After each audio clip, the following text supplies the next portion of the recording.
មួយផ្លែដើម្បីស្រាលចាយពីរំខានដើម្បីបងព្រឹងស្នេហាអត់រហូតស្រស់ស្អាតព្រីមួយថ្ងៃនេះតែមួយមកព្រីងាយលេងនេះស្នេហ៍មិនស្មោប្រហែលជាអូនยังมี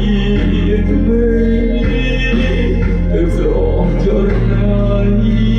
អូនមានក្បត់មកស្លាយស្លាយណាស់តែស្នេហ៍យើងអត់ចូលព្រមអូនជាប់បងឲ្យបងรู้ឡើយពេល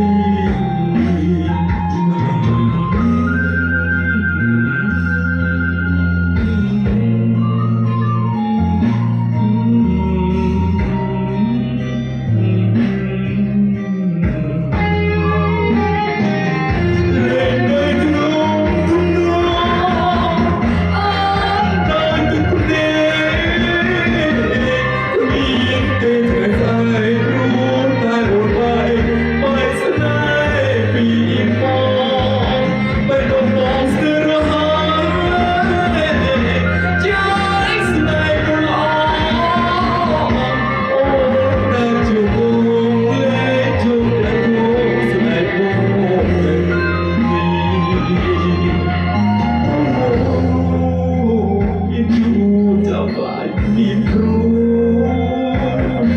ស្នេហ៍មិនទៀងគូ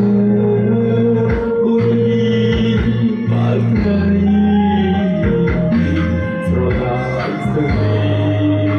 យ៉ាងណាក៏